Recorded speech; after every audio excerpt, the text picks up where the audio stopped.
Welcome back to this beautiful July morning here in Rural Retreat, Virginia. The Hotel Orloff. No, Drew, the dog. Drew, the dog, wants to attack him, ladies and gentlemen. So, what am I up to? I'm trying to look through my 1970s X-Men comics. And why? Because I see that next week Marvel's putting out a facsimile of X-Men 101, and I can't remember if I own X-Men 101, because I'm a moron. So we're going to be looking into the X-Men books, just out of curiosity, to see if I own that book. So let's see, let's take a gander. It's going to require moving a few of these long boxes. Okay, this box, Wonder Woman, World's Finest, X, okay. Here we go. Oh. There's a latest issue or some kind of recent issue of Excellent. Might as well, while I'm open to this, I'll file this under, it was called X-Force, then it was called X-Statics, now it's called Excellent. Let's get that file. Yeah, okay, good. No, Drew, no. Don't chew on cardboard stuff.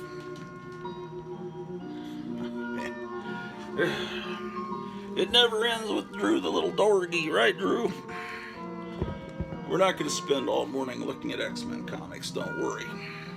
We're going to be looking at famous monsters like we were yesterday, but I'm doing a lot of stuff at the same time. It's kind of a working day. Right, Drew the dog? She wants to help work. All right. Excellent. Oh, there we go.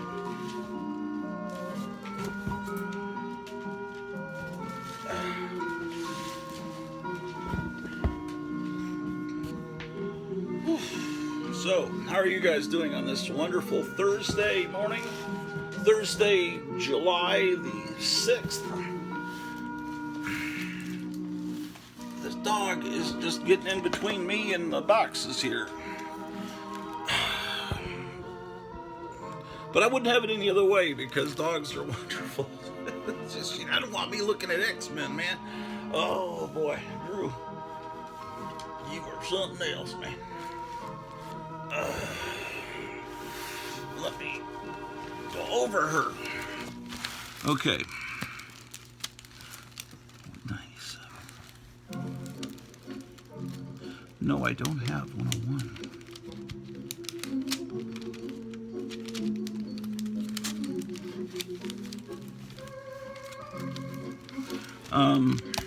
I have 97.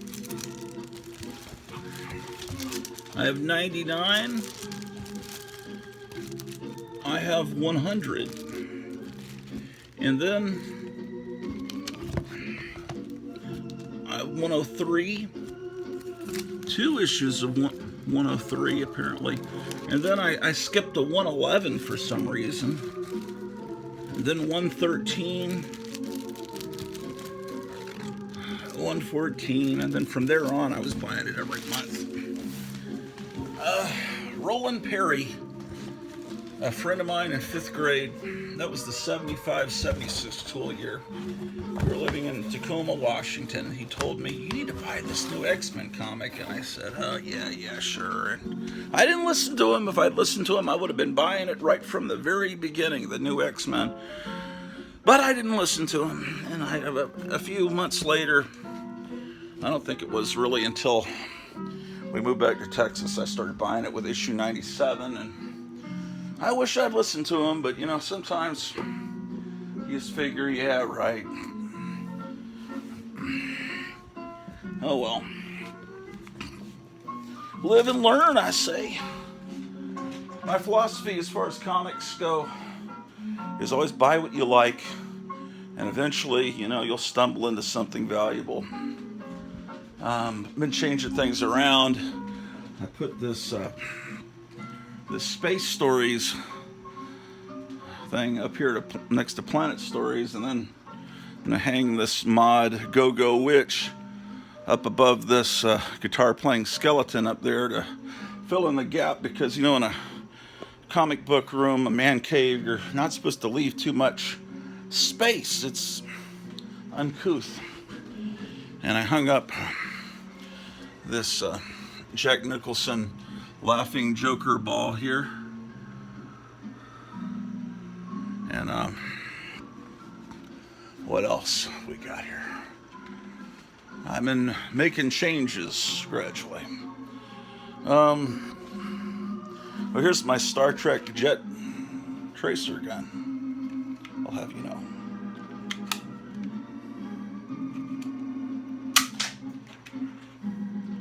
I'll find that in a couple of years where that went. These things are all over the house, these little jet tracer things. Okay. Well, the phone is about to run out of electrical power, so let's get down to electrical source. Let's take this box of Famous Monsters box 2 down, and then we'll look at that, and we'll come back up and get some Vampirellas. I just was really wanting to look to see if I had X-Men 101. I've seen it a million times. I felt like I had it. I've read, you know, reprints of it. So I felt like I had it, but I didn't have it. So I will have to call Gotham City Comics, or he's probably watching this. And if you're watching this, Kevin, at Mesa, Arizona's Gotham City Comics, throw the replica facsimile of X-Men 101 into the pile. Come on, Drew, come on into the elevator. We're going into the elevator shaft here. Drew, come on in. Come on in, we're going downstairs, man. Drew, do you want to go in or not? What's wrong with you, boy? Girl. Okay. Sorry. Misgenders him. Come on in here. Her. She is a she. I just call dogs boys and cats girls, even if that's not their actual gender. It's very politically incorrect of me. Okay, Drew, are you coming in the elevator or not? Come on, man. Come on in here, man. This is we're all true. You don't want to go in? There's not much room because I got all this clothes I got to wash for my wife here. Drew, do you want to go in this elevator? What's wrong with you? I got to charge the phone, or this show's going to come to an end real fast. Come on, Drew. Come on down to the snack bar where there's wonderful things to... Come on. Drew. Okay, I'll meet you downstairs, man. We got a show to do here. I'm losing subscribers. Okay, he's gone. All right. So, whoop, wrong direction. So, we leave the 3rd floor and go down to the room where we will examine the Famous Monsters magazines.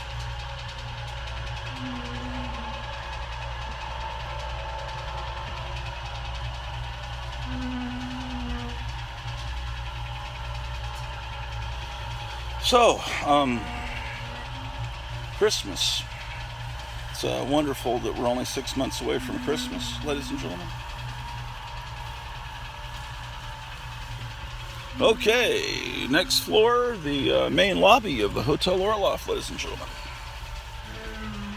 Oh, I went too far. I wasn't paying attention.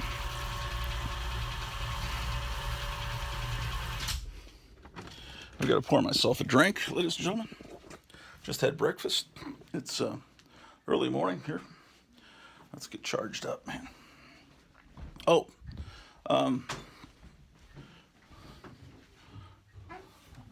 let's go in here to the Batman room. I haven't been here in a while. I moved this back here. I took it into the other room for a little while. But in here we've got lots of Batman stuff. It's the Bat Cave. This is a print signed by Dick Sprang. Let's see. And it's number 95 of 500. Guys, do some research for me. Tell me what this thing's worth. Not that I'm going to sell it. I'm just curious, you know. Then I can tell my wife, that's very valuable. This is a... I used to sell these at the Warner Brothers store. It's got some damage to the frame from the move. This is some of the Batman villains from the animated series. And then we got, of course, John Wayne stuff. Like all real Americans. And if you ever see our shows that come live from Gotham City Comics, you know, he has a monster corner in his store, and he has a sign just like that. And that looks exactly like Kevin Johnson. Actually, he's very mysterious. He never shows himself on camera. I think I saw a glimpse of him once, accidentally, but he keeps his... Of course, you go into his store, and he's having a sale now, half-off sale on most of the stuff in the store. Not everything, but most of it. Back issues, stuff like that. You can actually see what he looks like. Unless he wears a ski mask in the store, or a Batman mask, it's very possible. So anyway, Batman. But we've got... we're not here to see Batman. You're here to see famous monsters. And I might put together a childhood little train layout that I got when I was 3, here in a minute, around the Christmas tree. Because it is very close to Christmas. We put up the Christmas tree the other day. So, Merry Christmas to all of you out there in the wonderful world of comic books and collectibles. All right, so we don't have issue 101 of the Uncanny X-Men. Shocking. My collection is really pathetic. Most normal people have a copy of X-Men 101. While we're waiting for Alex Jones to start, we're watching the American Journal, the show that comes on before Alex Jones. That's also a wonderful show. And then tomorrow, there's a Donald Trump rally. And that'll be fun to watch, that all day, people getting ready, coming in. That's not far from here in Rural Retreat, Virginia. It's about... And how far away is that? He's going to be... Donald Trump's going to Council Bluffs, Virginia, where they have Canesville Collectibles, which is an amazing record store, and they have monster magazines and comic books. It's astounding. I went there about a year and a couple of months ago. You can watch it on an old video. But I'm sure Donald Trump will visit into Canesville Collectibles while he's there. Okay, fantastic. So we're looking at famous monsters. Were we not? What issue were we on is the question. Maybe I'll remember. Saw that one.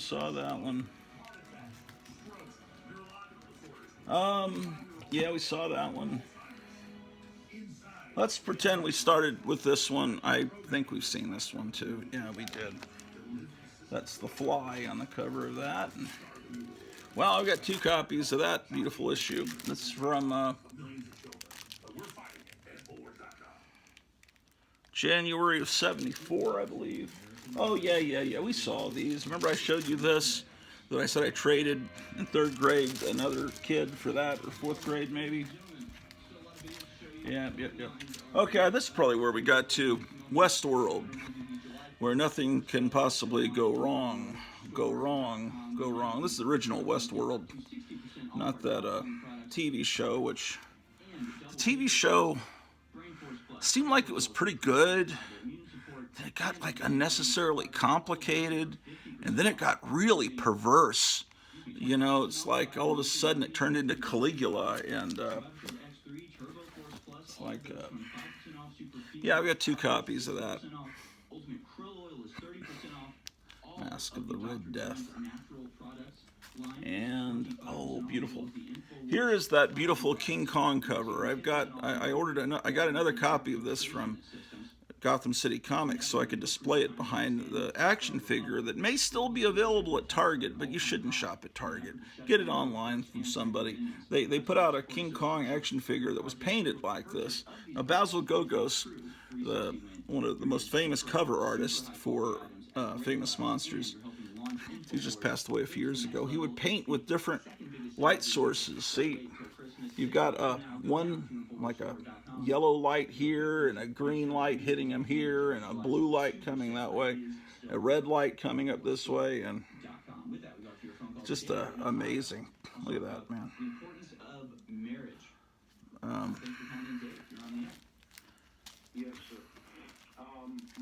I'll tell you, King Kong, greatest thing in the world. So this is basically a reprint of an issue from back in the Kennedy era, where Famous Monsters devoted a whole issue to King Kong, which is, of course, one of the greatest things in the world. Oh, I forgot something, actually, yesterday. At this point, there were other magazines being put out. You had Creepy, I told you about that yesterday. You had Vampirella, you had Eerie, but for a while, right around this time, Warren started doing The Spirit. And I went to a convenience store called Lone Star Drive-In. I think it was called Lone Star Drive-In. And I need to find out, I need to look on Google Maps or something and find, I think the building's still there. I don't know what it's called now. I don't remember the road. Was it called Nacogdoches or something? I used to, as a kid, call it Naked Roaches. But, you know, if you go to the memory crypt of Castle Hills, Mike, the curator of that crypt, that museum in the historic Waldorf building, I forget remember the name of the building that he's in, but he's in a really cool old apartment building with great history in San Antonio. But he grew up, spent most of his life in San Antonio. I only spent 5 years of my life in San Antonio. No, take that back. About 7 years. I was there until I was 5. Of course, you don't remember most of those years. And then 3rd and 4th grade, we came back to San Antonio. And of course, those years you remember. Those are the years that warped me and turned me into this collector. You know, a lot of things I discovered during that time, comic book wise and culturally. And anyway, he might remember Lone Star Drive-In. Anyway, what's the point of that? I didn't find near where I lived, in bike range of where I lived, in the northern part of San Antonio by an airport. I couldn't find many Warren magazines, but they were there if my mother had driven me to the right stores, which she didn't. You know, just went to HEB and Five and Dime. None of them carried Warren magazines, but this Lone Star Drive-In, they got The Spirit 1 and 2, and I thought they were new stories, but actually it was reprints of 1940s stories by Will Eisner. The Spirit, it was a beautiful magazine. I remember loving it. I got the first 2 issues of The Spirit from that Lone Star Drive-In, along with a lot of great wacky packages and stuff like that. This issue I did find in San Antonio. I don't remember where, but somehow I stumbled up that this issue popped up somewhere. Man, I'm starting to look like him. If I put on a hat, shoot, I'm not looking too good. That kind of looks like me when I look at. That's what I see in the mirror when I wake up every morning. That's Vincent Price from Madhouse, which I realize I've never seen that movie. I gotta watch that movie. But anyway, that's my childhood copy there. There was a Famous Monsters convention back then.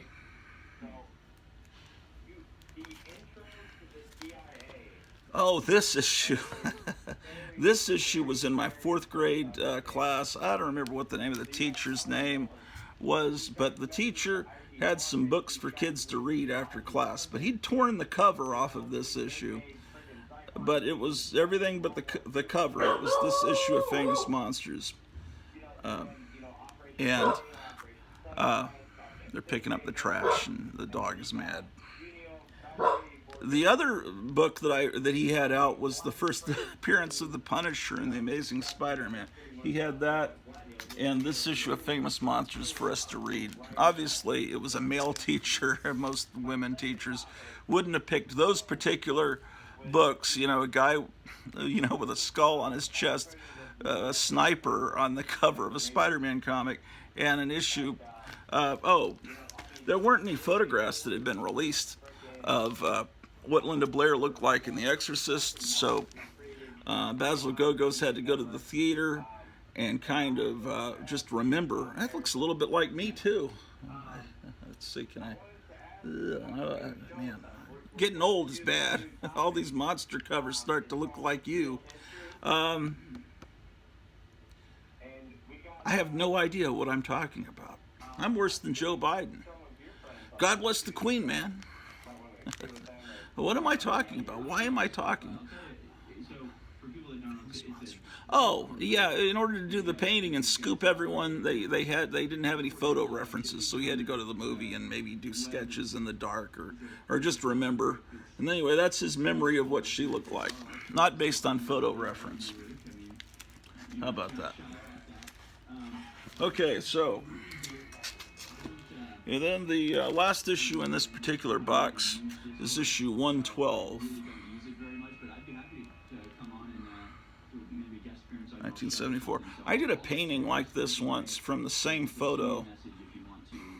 I'm just realizing, and I didn't even think that's something that Basil Gogos did once. Maybe you should choose a different reference photo, but oh well.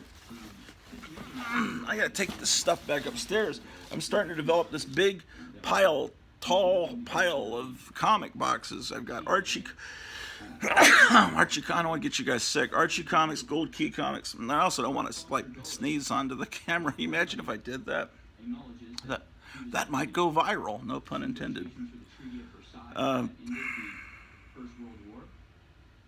thought about like starting an episode real dignified and have, but I've taken a bottle of Coke or something, shaken it up real hard. And it said, "Hi, ladies and gentlemen, welcome to the Hotel Orloff," and open it up and just have it spray in my face. I thought that would be funny, but then I realized it would probably get on the phone. Then, how am I going to do the rest of the show? I just thought it would be maybe it'd be a good way to end the show. I'd also have to do it outside, because I don't, obviously I'd have to do it outside or in the garage where I could hose it off. I thought about that would be an amusing opening, but I'm probably not ever going to do that. But if you'd like to do that, you're welcome to steal my brilliant idea. I already did most of this show, and I didn't actually turn the camera on, and then I realized, oh shoot. So I don't know what I've said and what I haven't said, because I said things earlier. Okay, I'll show you the famous monsters, and then I don't know. We'll look at Vampirella.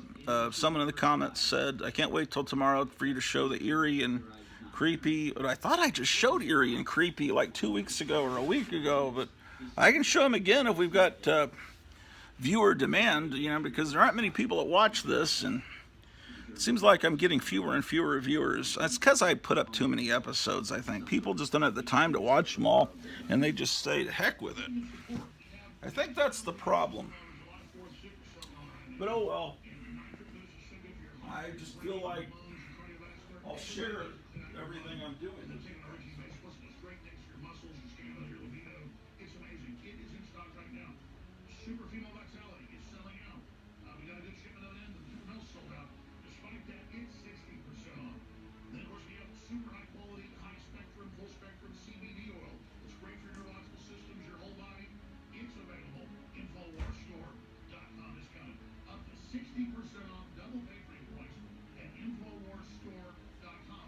Okay.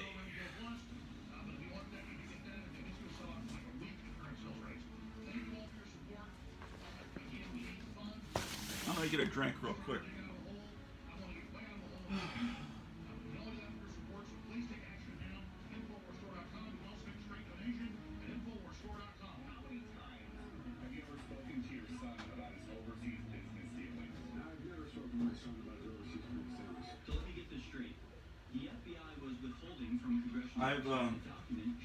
I told you I was going to stop imbibing any sugar, and I slipped, and I've had a couple of Dr. Peppers, I'll admit it.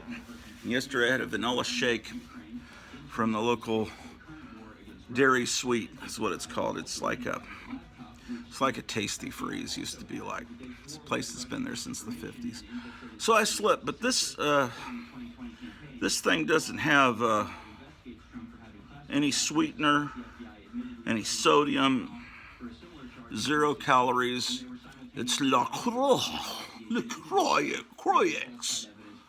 So I'll drink this. I'm trying, man. I'm trying to lose weight. I'm trying to get healthy. I'm just, but I can't fight the fact that I'm getting older and I'm starting to look like these Monster magazine covers. And I don't know what to tell you, ladies and gentlemen.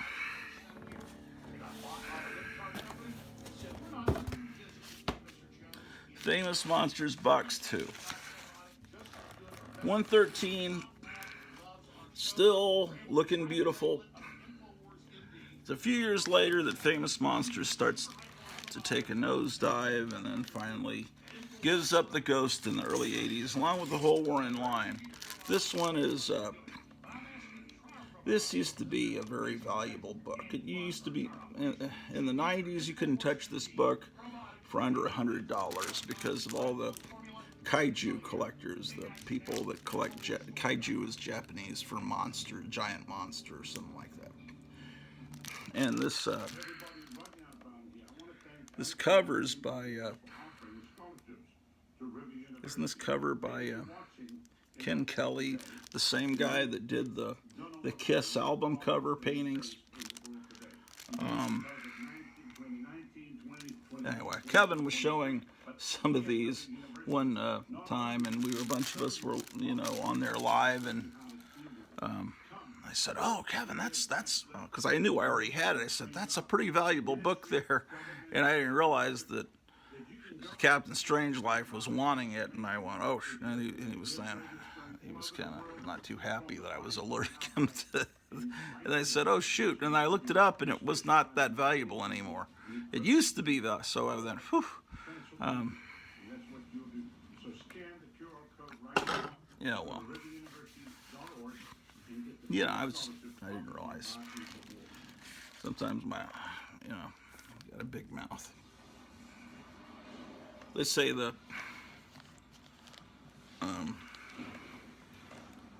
smart people don't say as much. They were showing the amount of words that people in the Supreme Court, the judges on the Supreme Court say, and they showed Clarence Thomas had only said like 95 words, and then they showed this new lady that's on the Supreme Court, and she'd said like 1,500 words, while he'd only said 90 words, and it just shows you the how intelligent you are. Usually you don't say as much. It's the dumb ones that just keep yapping. This is a wonderful movie, Young Frankenstein. I'm sure you've all seen it. It's also a great poster. My brother was in college and I was in 4th grade, and he brought back this poster, much bigger than a one-sheet, gigantic poster of this art, and I had it on my childhood bedroom wall, and it got messed up, and he bought me another one, and I still have that. It's pretty beat up. I don't have any room to display it, but where is it? Back in the old country, I used to have it up on the ceiling in a bedroom. Oh, didn't I just show you this? That indicates I have 2 copies of Famous Monsters 115 from April of 75. That's my 10th birthday, April 75. 116. I've shown these all before to you, but it makes me happy to look at them. Land That Time Forgot, that was that came out. This is May of 75. Yeah, this is right as we were moving. We were getting ready to move from San Antonio to Tacoma, Washington, because I remember the Marvel magazine that adapted this movie based on Edgar Rice Burroughs' novel. There's a movie that came out right about that time, and Marvel did a comic adaptation in a black and white magazine. And I remember it came out right about the time we were moving. Yeah. Okay. And this one I remember. I went to a dentist in downtown San Antonio, and then we went to a bookstore as a reward because they had to put me under. They gassed me, and I woke up and groggy and in pain, and my mom and dad took me to this bookstore, and they had Famous Monsters, and I thought, they have Famous Monsters here in San Antonio. I realized it right before we moved, and this is the July of '75. This must have been like minutes before we moved. So that's my childhood copy of that. And then this is a valuable issue. This is sought after because Creature from the Black Lagoon collectors love this cover. It's really a gorgeous cover. And this back cover for the Famous Monsters Convention. Look at how great that is.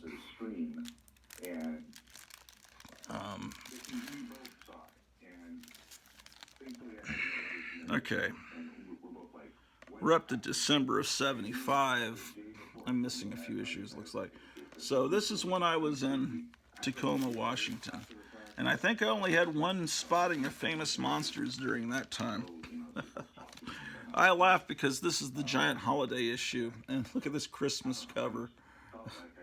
And here's Queen of Blood. You know, the stills always make you think the movie is just terrifying, and then you actually see the movie, and it's very different. This one, I remember seeing at the PX. And what is that? I can never. Is it Fort McHenry? Fort Monroe, I think, is where my dad was stationed in Hampton, Virginia. Fort Madison? Was it? It was Madison, wasn't it? Fort Madison? I think my dad, Madison Army Hospital. I think he ran that hospital. He was a colonel, full colonel. And then he retired after that school year, and then we moved to Arlington, Texas. Anyway, I saw this at the PX, and I would have bought it, but it was trashed. It was trashed so badly that it had like food on it and tears, and it was just like, I just didn't get it. Oh, I kind of look like him too, don't I? I got to get him the right size. Right, got to move him forward. But you know, the other aspect of weather modification are things like HARP, which are ionospheric heaters. I got to get the chin lined up. Yeah. That pushes the ionosphere up and basically. The hair's kind of lit the same way. That's Mr. Sardonicus. That's another great movie. Yes, indeed. Oh, has anyone seen this Renfield movie? I see it's on streaming at something. My wife said it was streaming. She wants to see it. I'll watch and see how it is. Give you an honest evaluation. Okay. 127. Try to remember what the heck this is. It's like a Frankenstein. It's not the Frankenstein from Frankenstein Conquers the World.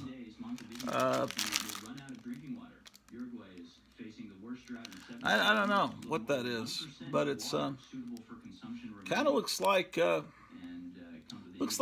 I guarantee you this person would have voted for Joe Biden. That looks like a Joe Biden voter.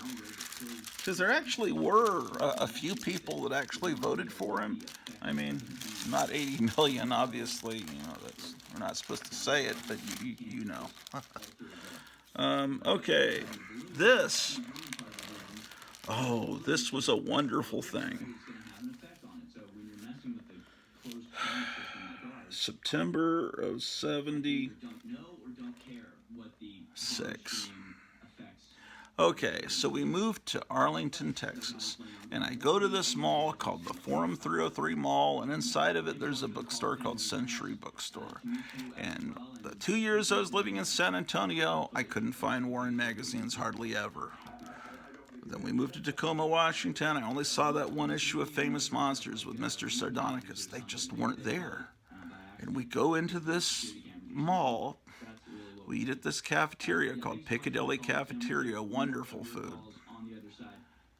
And then I walk down to this bookstore, and everything is in front of me. It's like I can't even explain to you. There was Famous Monsters, Vampirella, Eerie, Creepy, The Spirit. There was the Monster Times. They got everything at that newsstand in that bookstore that I wanted, and they had a spinner rack there, and that's where I got the first issue of Star Wars off the rack. Yeah, a few months later, about a year later.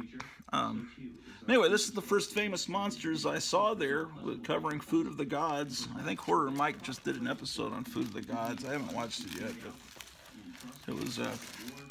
This is probably the actual copy I bought at the time. That other one I bought later, just because it's historic to me.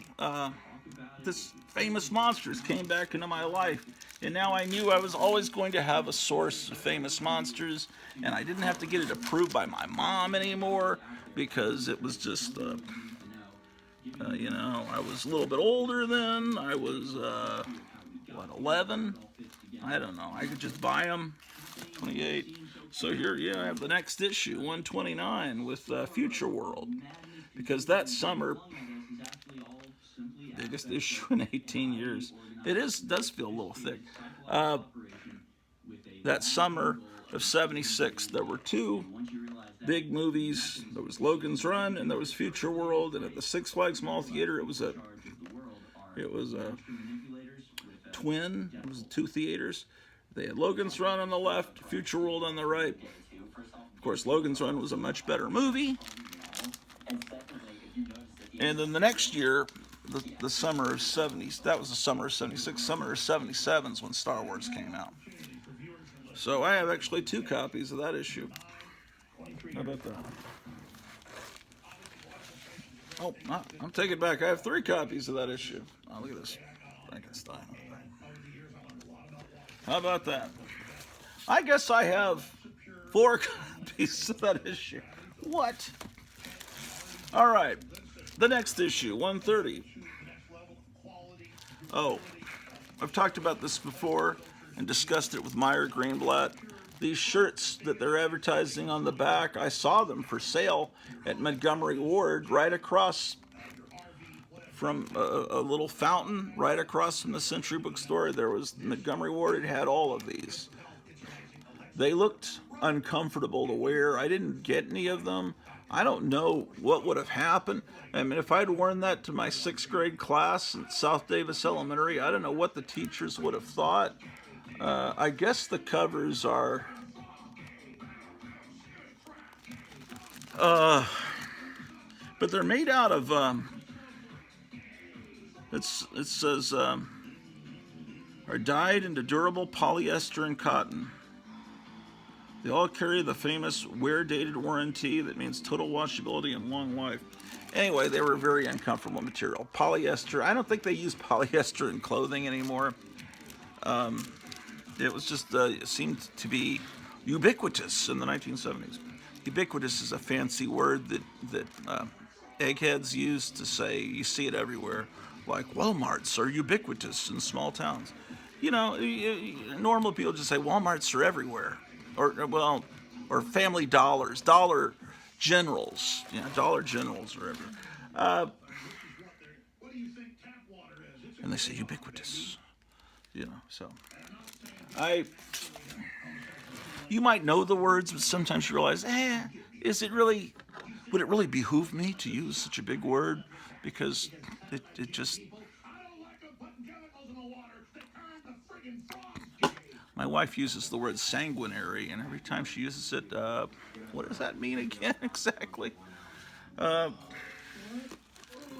know, sometimes you might need to censor your vocabulary because you might come across as too highfalutin, man. Like one of them city folks, one of those city slickers. 134.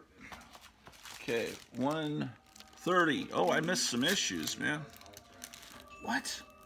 130. Why did I miss 131, 132, and 133? What was wrong with me, man? 134. I can't explain it. That looks a little like me too.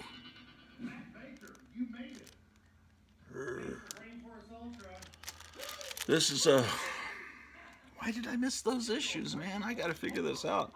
This was early, like, preliminary drawing for that painting for King Kong remake, which was coming up. This was, man, it had already come out at this point. May of '77. Came out at Christmas of '76. But anyway, they're selling a poster of it. You can now, here's the deal. They advertised jets were going to attack him. In the original movie, he was attacked by biplanes. And biplanes, you could imagine King Kong could actually grab a biplane out of the air because he was used to fighting pterodactyls up in his cave up on the top of a mountain. And they showed that in the movie, original, the good movie, and then they showed him grabbing the biplanes out of the air. But by the time 1976, 77 had come around, airplanes were a little different than biplanes were in the early 30s. So the artist drew like jets attacking him. He's not going to be able to grab a jet out of the air and crumple it up like that. So instead, they had helicopters attacking him in the movie. But the actual finished poster, once it's finished, this artist finished it. They still had a few jets, but they had him holding a broken up helicopter. And in the movie, there were no jets. Anyway. And I don't think the World Trade Center buildings, are they that close where you could straddle from one building to the other? I've never was there. It doesn't matter. The finished poster painting was beautiful. It's just the movie I didn't listen to. Wasn't a big fan of it. Famous Monsters 135. This is a beautiful cover.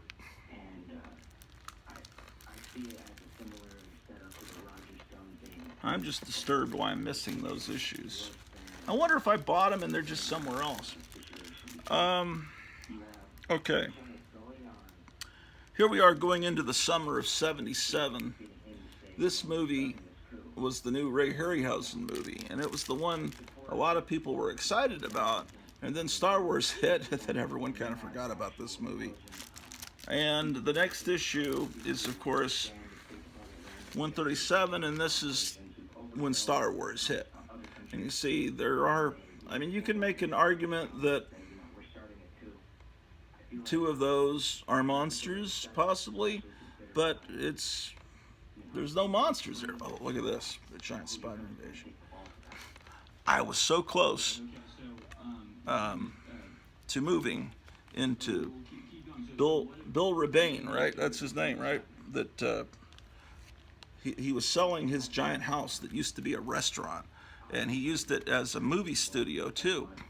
And it was an insanely decorated house. It was up in Wisconsin, and his house was on Zillow, and I thought that would be a great place to live, and we could get to know him because what he was doing, he was moving into his daughter wanted him to move in with him. The guy that made this movie, The Giant Spider Invasion, and anyway, and he was super big Trump supporter because we follow him and Facebook and everything, but ultimately we didn't. We wound up here, and I've got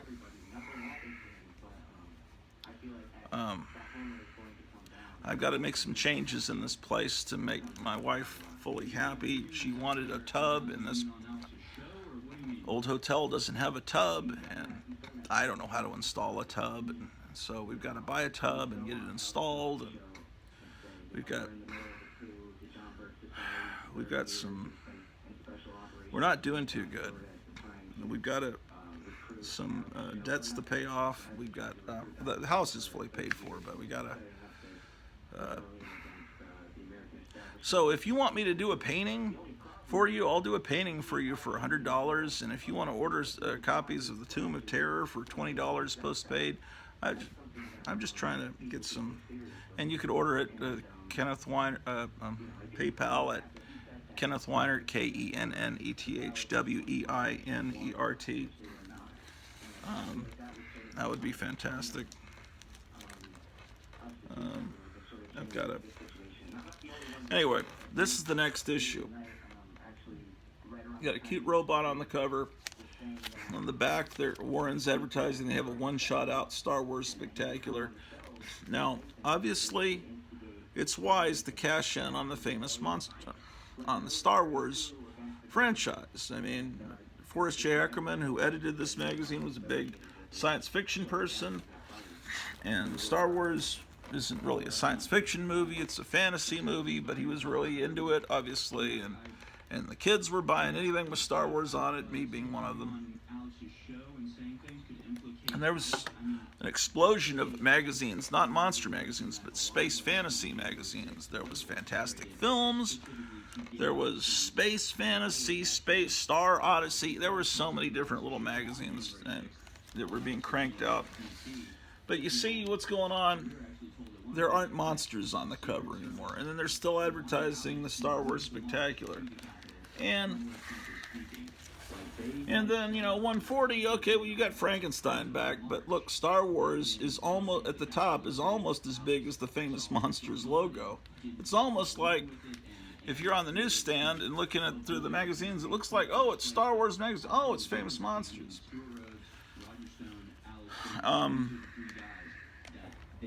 So the space stuff was crowding the monsters out. And, even more horrible, UPC codes, which made covers ugly. And everything they were put on, when did it start? It was on this issue that we just looked at. I want to see when that code started.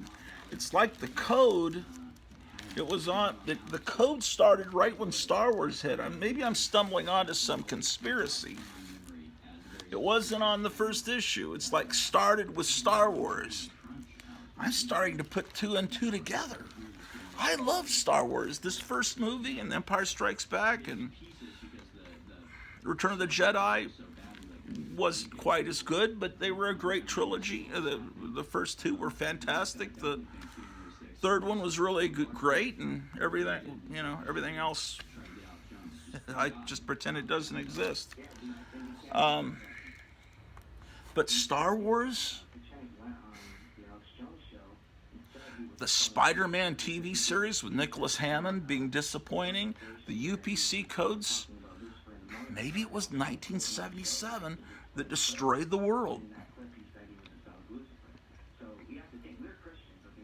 Disco started right around that time, although it had been around a little while, but that's when it really became huge. It was Saturday Night Fever. Looking back now, disco seems great, but it sure seemed a horrible blight on culture at the time. Disco Duck, oh, that was terrible. That was right about 1977 too. The UPC codes, Star Wars. And it wasn't Star Wars. Star Wars was great. It was its effect on popular culture and everyone imitating it and trying to make money off of it. That was what the problem was. Because it took away the fun of monsters. It killed the monster boom that had really been around since the late 50s. All through the 60s, it lasted to the 70s. It was like one of the longest fads ever. And then Star Wars just knocked it out. Okay, and then came Close Encounters of the Third Kind at Christmas of 77 to round out that year. And again, there's definitely no monsters on the cover here. And then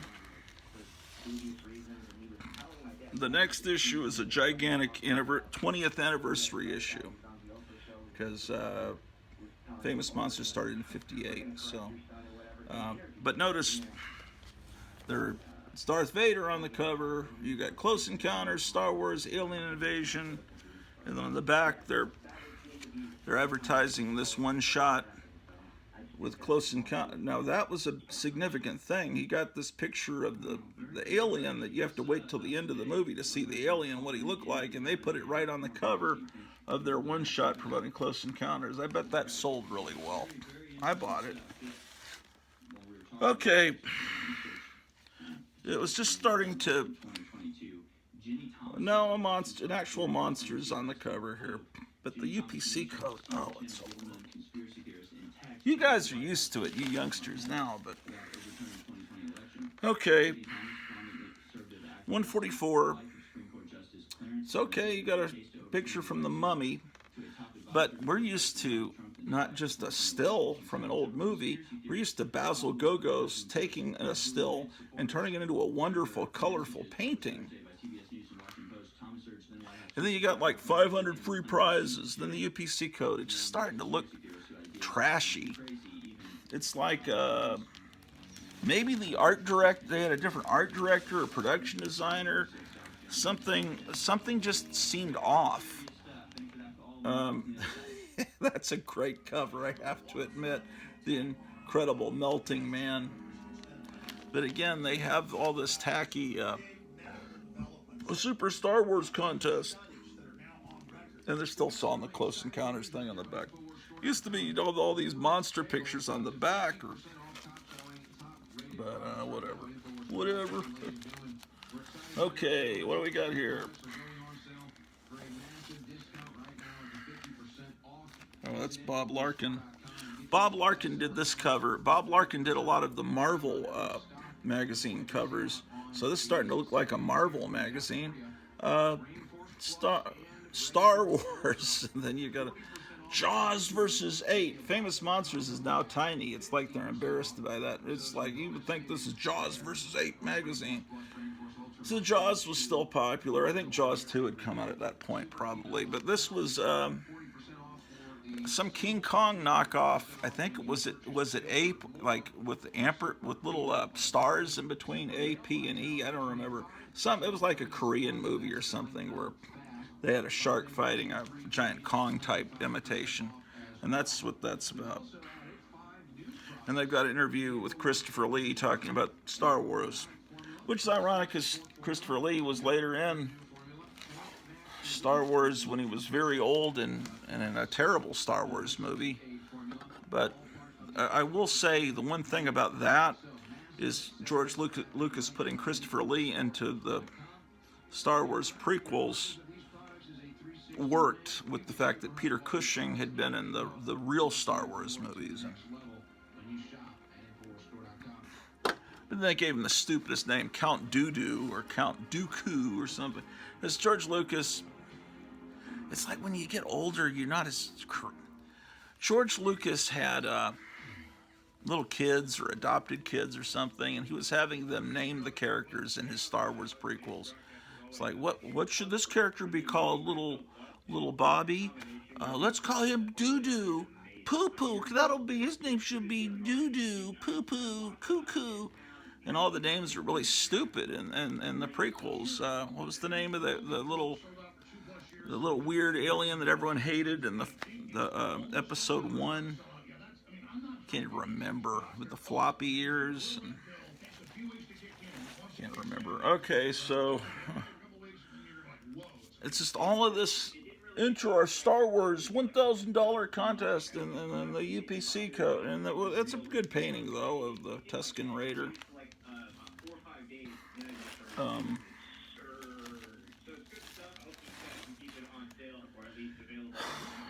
It's just starting to get tacky looking.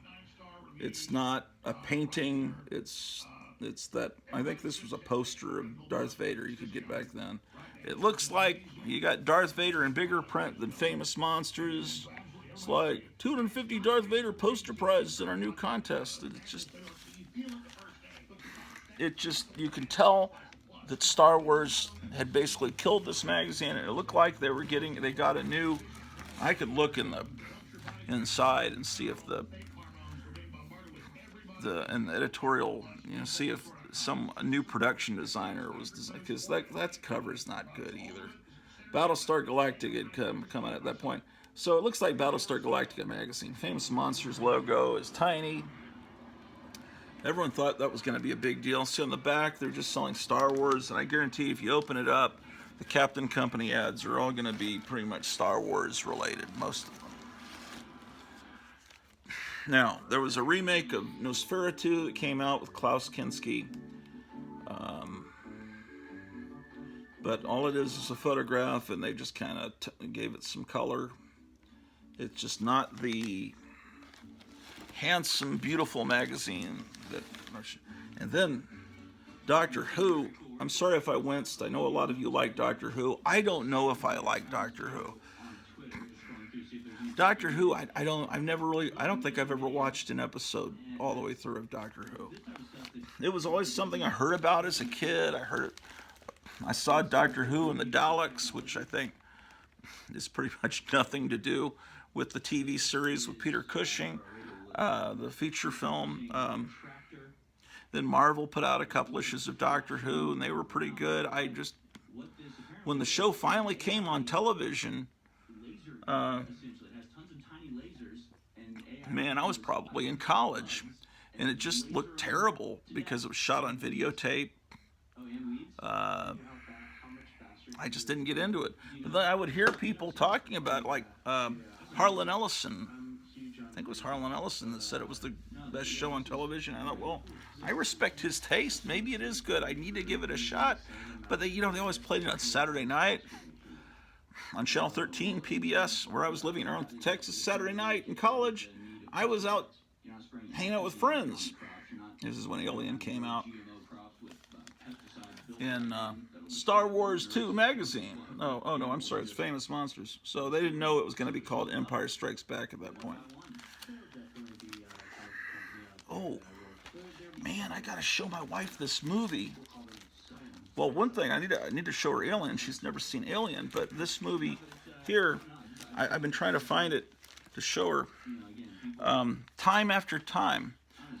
It was a movie where H.G. Wells goes and really does have a time machine, and he goes back and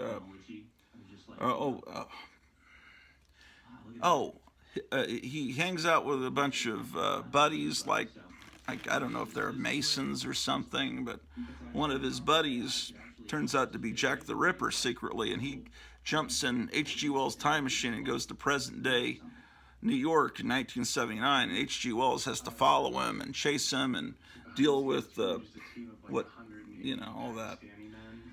A great movie. This cover is, again, they're promoting Alien. On the back, they're promoting Moonraker, the James Bond space movie. So everything was space at that point. This looks like the package of a toy. This cover looks like something would be on the back of a card of an Alien action figure or something. I just complain and complain, but it's like I'm watching something that I loved die, and it's like The Black Hole came out. It's a Disney movie. It was one of the first Disney PG movies. I enjoyed it. I remember enjoying it. It seemed odd to me at the time because it seemed very, and that's not necessarily a bad thing, but the actors, it seemed like I was watching a movie made 20 years before.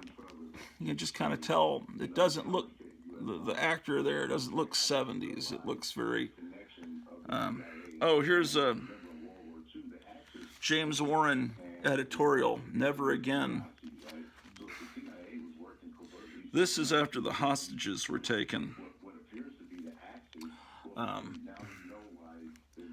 James Warren was very patriotic. He was very anti-Vietnam War, but he was a war veteran. He was a Korean War veteran, and I remember one day I was picked up from junior high by my mom.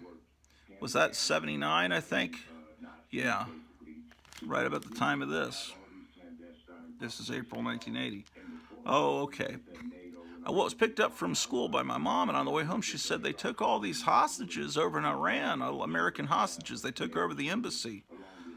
And then it was like big news, and they held those hostages for a long time, and every day they would get the hostages to come. They would parade them out and have them say things. They'd tell them what to say, and Jimmy Carter was the president at the time, was completely ineffectual, couldn't do anything about it. He sent a helicopter or two over there to try to rescue the hostages, and the helicopters crashed in the desert. Everything was going wrong. It was just like, it was like the Biden administration, except you kind of liked Jimmy Carter. He seemed like a likable guy. He was a Christian. He just was totally incompetent. But you kind of like the guy. not like Biden.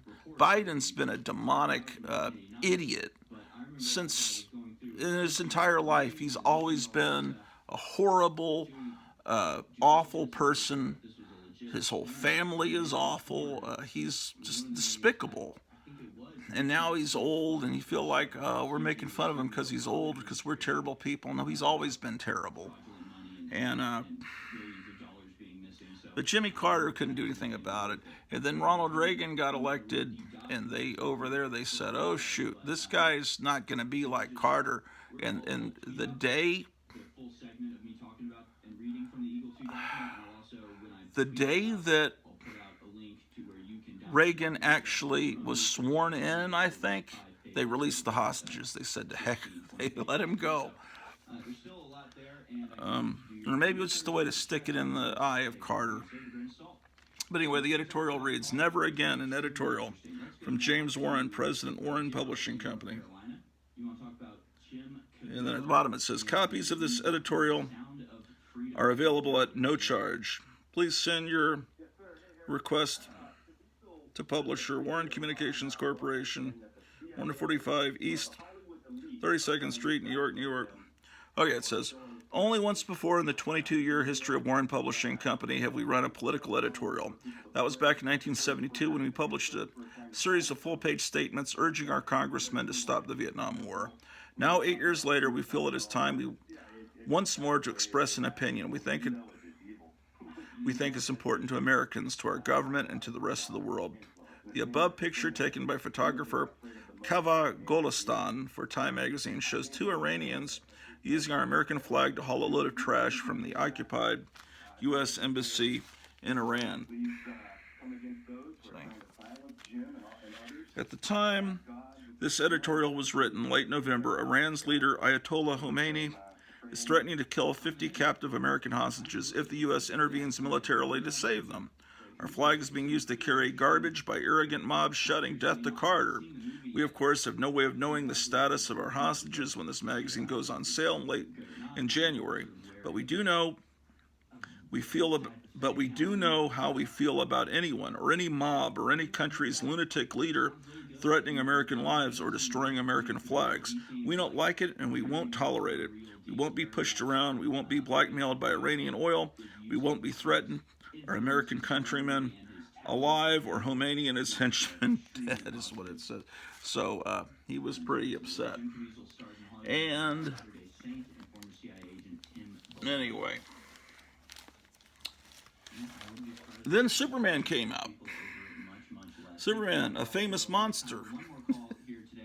I mean, on the back it's all Superman books. And you know, I wanted to read about Superman, so I didn't. It just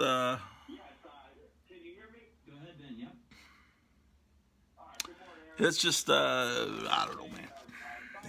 He's not a monster. And we went to Famous Monsters for monsters, but they were doing what they had, you know, they were trying to sell magazines. Okay. Galactica 150. Oh wait, I missed an issue. Before that, oh God, almost dropped. Look at that. Issue 151. Does this look like a Famous Monsters cover? Here's Golem from Ralph Bakshi's Lord of the Rings, Battlestar Galactica, and then just a picture of the toys. That was 151. That Superman was the next issue, 152. Oh wait, I missed an issue. I'm sorry. What? Oh, okay, 150. This was 150, which is an actual monster, but it's not a painting. It's just a black and white still. They've added some color to from Battlestar Galactica. These things were never seen in the show. I think for like a few seconds you saw these guys. I think they were supposed to be in the original plot, the original script of Battlestar Galactica. These were the guys that built the Cylon robots, but they kind of wrote them out of the script. And I think you barely saw them in the pilot. So then there was this issue. It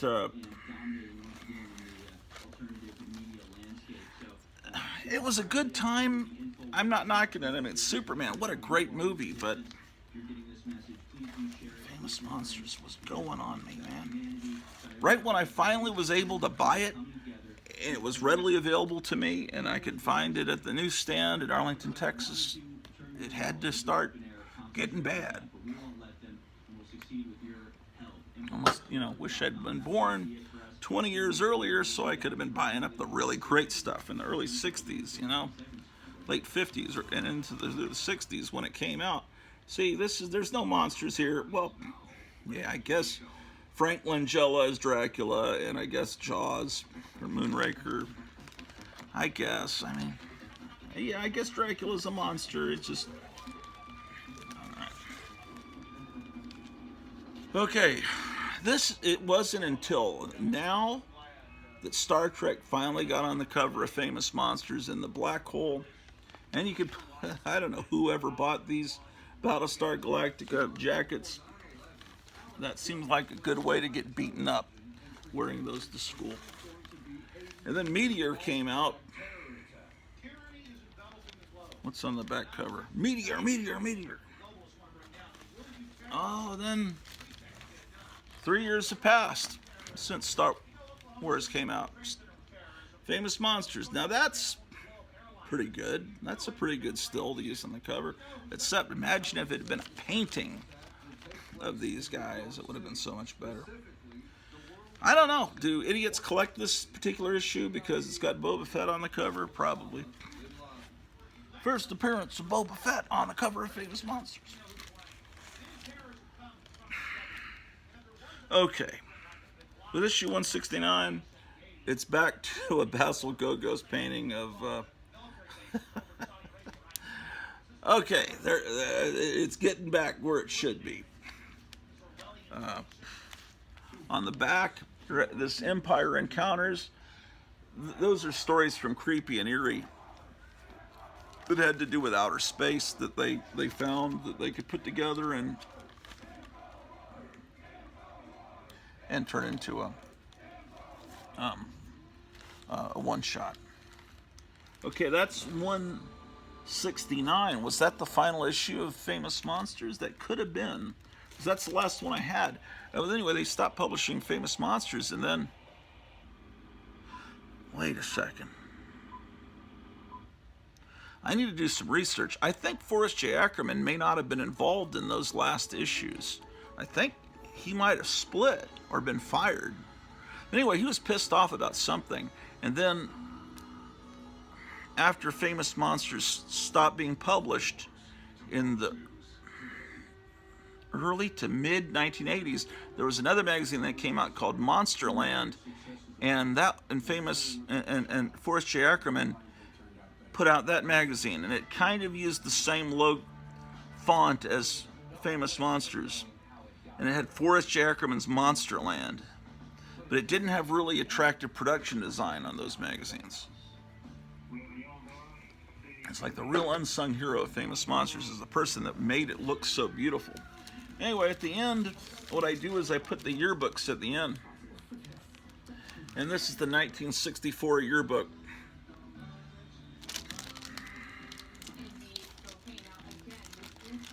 If you wanted to be fancy, you could figure out what, exactly when the yearbook, or sometimes they'd call it a fear book, when it came out. And then you could put it in right in between the two issues that really came out. In between, now here the Famous Monsters logo is small, but it's great because the cover's taken up by this giant Glenn Strange Frankenstein head. So that's one of the most beautiful covers on a magazine ever in the history. And then here's a beat up copy of the same issue.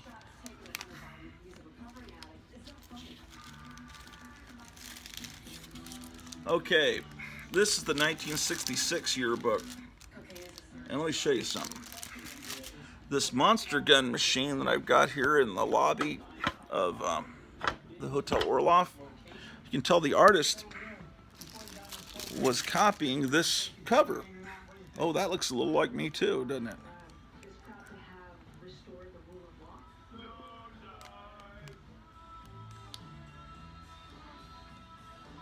I gotta get my nostrils out.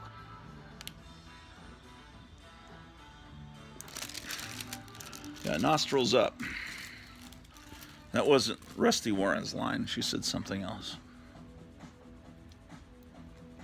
I was telling my wife we're watching The Marvelous Miss Maisel, starring the actress, the wonderful actress that will be Lois Lane in James Gunn's Superman movie. I was telling her I think that she's supposed to be based on the only comedian I can think of, female comedian from that era that had kind of a raunchy routine, was Rusty Warren. So she must be based on Rusty Warren to a certain degree. They have real people in the show, and they have people that are made up. There's a character in it called Shy Baldwin, and I think he's supposed to be based on Johnny Mathis. It's the only person I can think of that would fit all the criteria of the way he's depicted in the show. But then they have the real people, like Lenny Bruce is kind of like her friend and advisor, and he was obviously a real person. Okay, see this monster gun? See, this is it's pretty much clearly a copy of that. How about that, ladies and gentlemen? Things you learn. And the more you know, knowing is half the battle. That's what G.I. Joe said. 1966 yearbook. I was 1 year old when this came out. And I bought it off the stands. I crawled into the newsstand and bought that issue.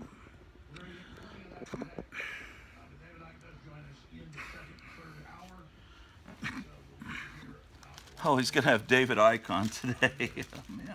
I don't know if you're supposed to even say David Icke's name on YouTube. Okay, I'm watching. It's 11:03. Alex Jones. Oh, you're not supposed to say that. Remember, it's not a free country. They just ruled yesterday that the government should not have meetings with social media to tell them who to censor.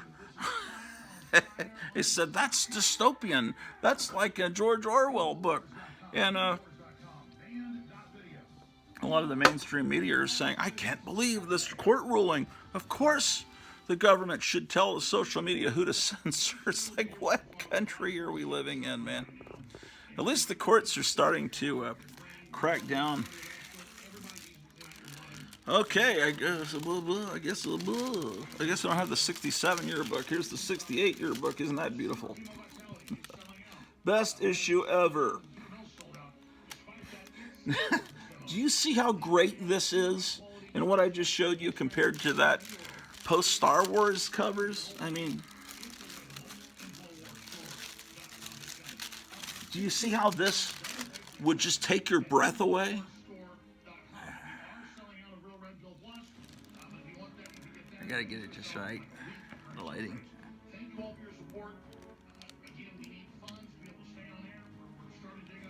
Come on.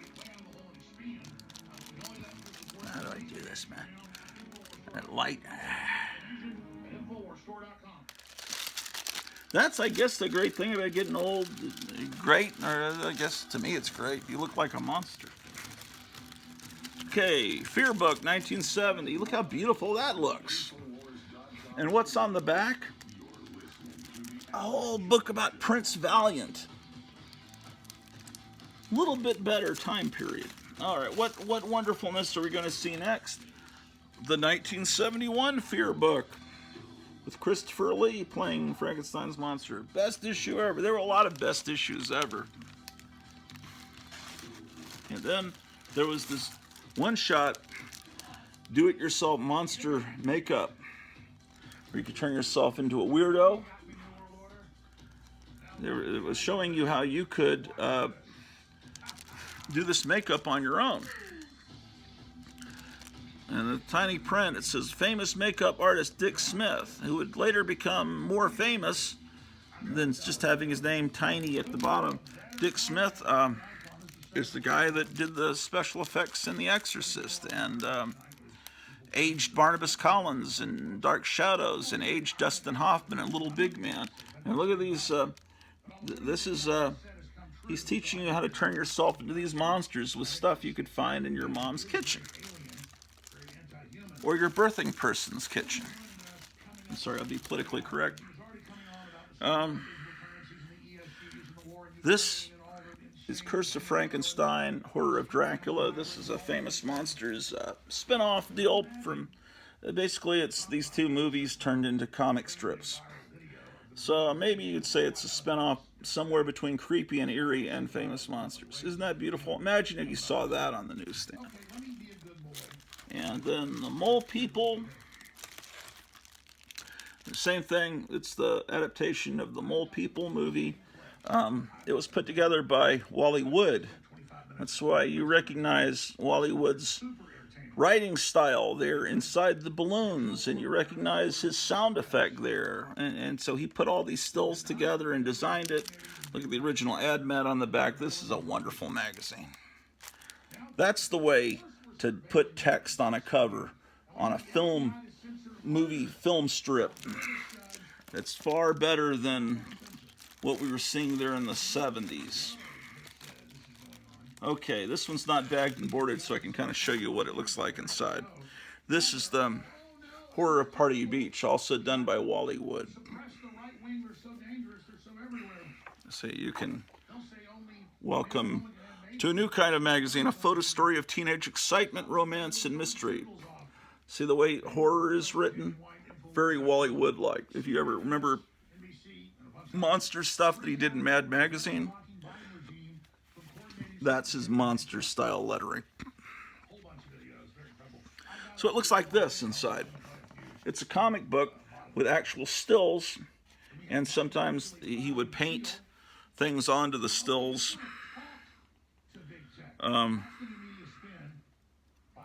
It's very well done.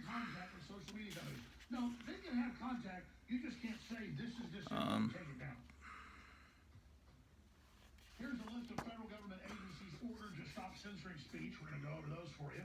Quite the list. But now it's official. State Department cancels Facebook meetings that judge censorship ruling. But this is a cross between a beach party movie and a Creature from the Black Lagoon kind of deal. Here's the band playing. Beautiful. Look at this. Beautiful. And the smell of this book, man, I just can't tell you how wonderful life is. The 60s were great. The other thing, right about that time that Star Wars came out, that's when the Monster Times, right about that time, the Monster Times went out of business in the summer of '76, and Castle of Frankenstein stopped publishing not long before that. So that was the end of everything. Okay, Monster World was another magazine from Famous Monsters. It later became retconned as being like issues 80 through 90 of Famous Monsters. A great new magazine, but it was originally intended to be a separate magazine. Here's the Munsters. This is a great issue because you got the Munsters on the cover, and you've got the giant Frankenstein model kit, which you can see over my shoulder right there where I'm pointing. That's the same guy, as you see here.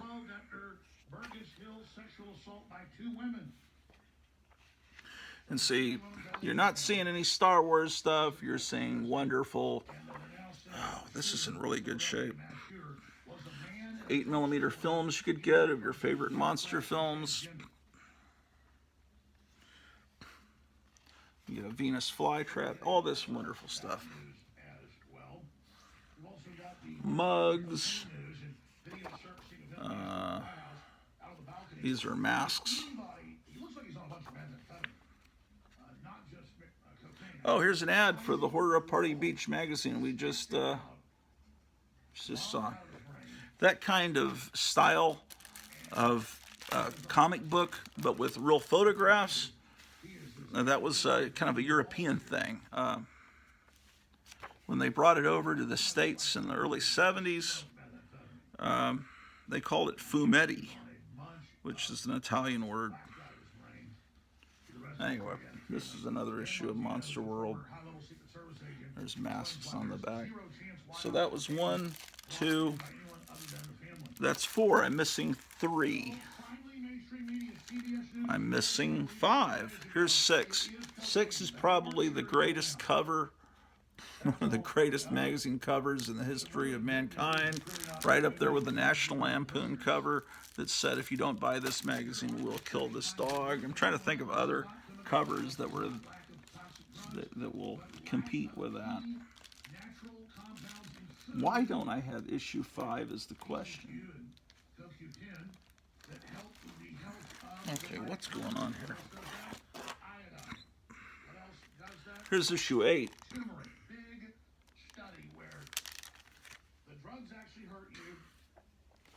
Here's issue 9.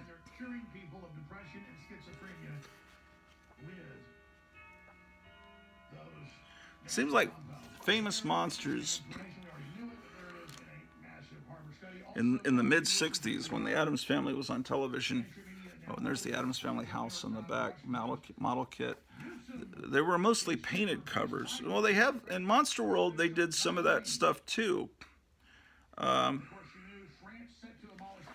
Like here's Horror of Dracula and the Hammer, Christopher Lee movie, and it's turned into a comic book. And I think that's a good part of the issue. And then it just turns into Famous Monsters. There's 8, 9, 10. Yeah, I'm missing some issues of Monster World. I need to figure out why that is. TV shows, Batman, Addams Family, The Munsters seem to get more coverage in the sister magazine Monster World than in actual Famous Monsters. It seems like this is where they would put the TV stuff in Monster World, I guess.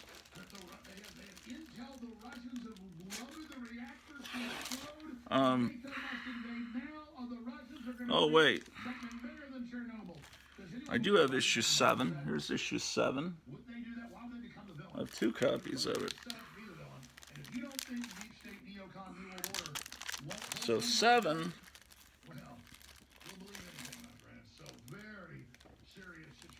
goes between the Santa Claus cover. Okay, all right.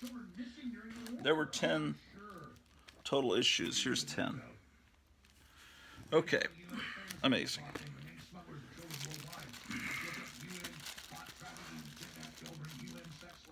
All right, what do we got here? Okay, this is what I was showing you. Here's the Star Wars Spectacular one-shot. Close Encounters of the Third Kind one-shot from Christmas of '77. Oh, these are some...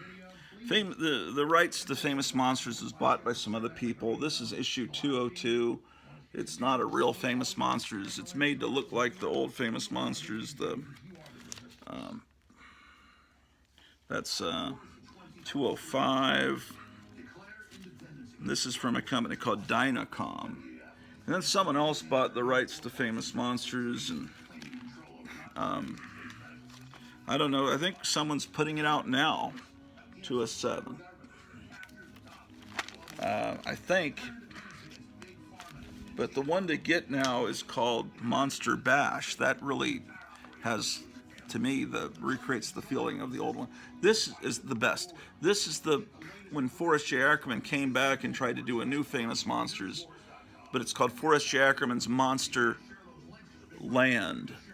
And see, it's just cover's kind of unattractive to me.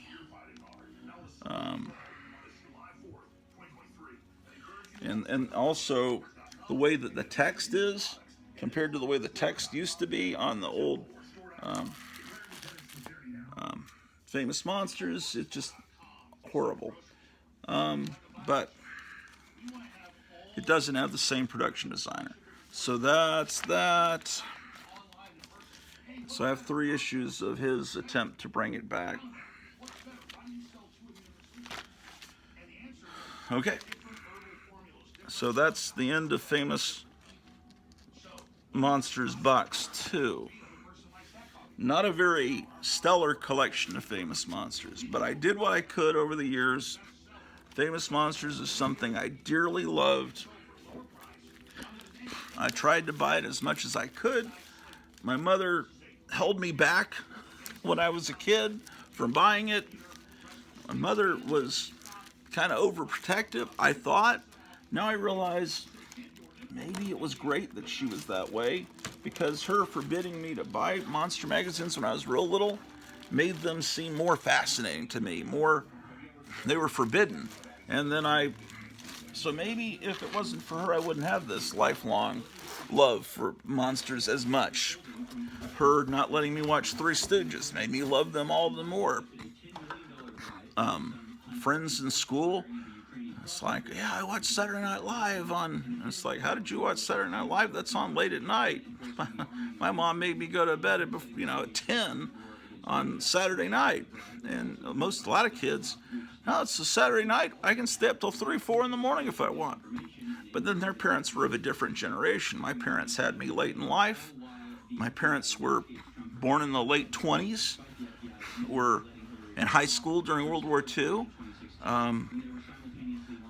My father, if World War II had gone on a couple more years, would have probably been drafted into World War II. But as it stood, he finished college and was drafted into the Korean War the day after he graduated college. But so they were different, and a lot of my contemporaries at school, their parents were okay. So they were a different generation, because my parents had me when they were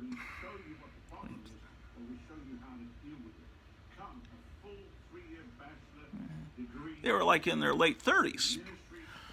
And then, the other kids in my 5th, 6th grade classes, their parents might have had them in their early 20s. So there's a 20-year gap between their parents and mine, and their if they were born in 1965 to someone that was 20, they could have been, hippies, hippie parents. And it's like, yeah, do what you feel like, do whatever feels good, stay up all night. But my mom wouldn't let me stay up and watch those monster movies. And that was before VCRs. If a VCR had only been invented a few years earlier, so I could have seen those early Saturday Night Live, I saw them all later. But, there was just... Then they started showing best of Saturday Night Live episodes earlier on in the prime time, and I realized this Saturday Night Live is fantastic. It used to be amazing until it was from the mid 70s until 79. Saturday Night Live was great. It's today. I don't know who watches it today. It's